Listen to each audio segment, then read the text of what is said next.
Today for dinner, I made these juicy, crunchy garlic pork chops. Not sure what to call it, but they were really good. So first I took some pork chops, put them in my 9x13. I used this garlic and herb seasoning. It has no salt in it. Put this all over my pork, and then I did about 3/4 cup of mayonnaise, and then about a 1/2 cup to 3/4 cup of this Parmesan cheese. Then you're gonna stir this up really well. And then I added like 1/2 scoop of garlic. Stir this up really well. And then I put a scoop on each of my pork chops. And then I'm just going to spread that around just like this. And then I took a box of stuffing mix and just sprinkled this over the top of each. I used about 1/2 of this bag, just like this. And then I melted a 1/2 stick of butter and added some of that seasoning to the butter. And then I just poured that straight on them. I baked these at 350 for 35 to 40 minutes, and they tasted amazing. I was so surprised on how delicious they were because I just kind of whipped this one up, but it was really good. Tonight I made Salisbury steak meatballs for dinner. These were really good and extremely easy to make. I'm really tired today. Georgia and Lena are still not feeling well, and we were up a lot of the night. So first it's just a bag of frozen meatballs, an onion chopped up, 2 cans of beef broth, and then 2 packets of brown gravy. I actually used an au jus gravy and brown gravy because I was just working with what I had, but I think it would be better with 2 browns. All right, and then I did 2 to 3 tablespoons of Worcestershire sauce, and then a bunch of mushrooms, maybe a cup or 2 of mushrooms. I did thicken up my sauce too with a couple tablespoons of cornstarch. It wasn't quite the consistency I wanted. All right, and then I made some mashed potatoes, and then I poured my meatballs and gravy all over the mashed potatoes, and this was incredible. I will be making this one all the time now.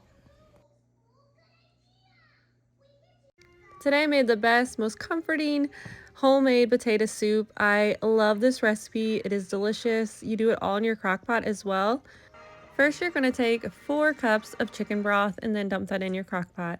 And then I peeled 8 potatoes and chopped them all up into little bite-sized pieces. You can make them bigger or smaller, however big you want them in your soup. And then I took 1 onion and diced it up and threw that in my crock pot as well. And then you were going to season it. I seasoned with salt, pepper, and some paprika. And then you could cook that on high for about 4 to 5 hours, low about 7 to 8 hours. Once that's done cooking, you are going to add 1 cup of heavy whipping cream to a separate bowl, and then 3/4 cups of sour cream. And then also I did 2 to 3 tablespoons of cornstarch. Just stir that up really well. And before you throw this in, if you'd like to mash some of your potatoes down, you definitely can. I did not this time. I have done it both ways. It just depends on how you want your consistency of your soup. All right, so you dump that in. And then I also added 2 cups of shredded cheese. You can skip this step if you don't want any cheese in it at all, but I think this went perfectly. Then you're going to let this sit for about an hour or so. I put mine on high just to get those cheeses nice and melted. I love this dish. It's probably my favorite dish of all time. I'm a huge potato fan though, so that might be why. I could eat this every day. I hope you guys make it. Tell me what you think if you do.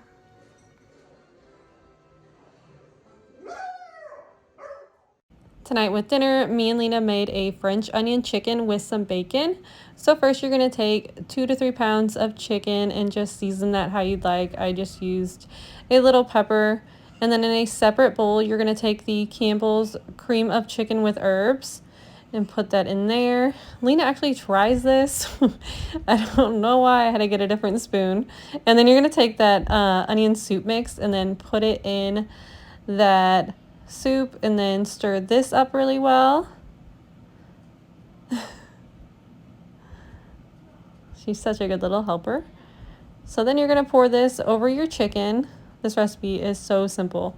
Just spread that around your chicken and then add about a cup of cheese. Whatever cheese is fine. I use pepper jack because that's all I had, but I think provolone would go great with this.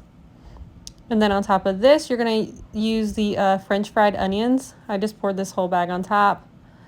And then I took like 5-ish strips of bacon and just cut that and put it on top. And then I baked this at 350 covered for about 30 minutes, and then I took that cover off and then baked it for another 10 or so until it was a little crispy on the top. We love this one. It tasted delicious.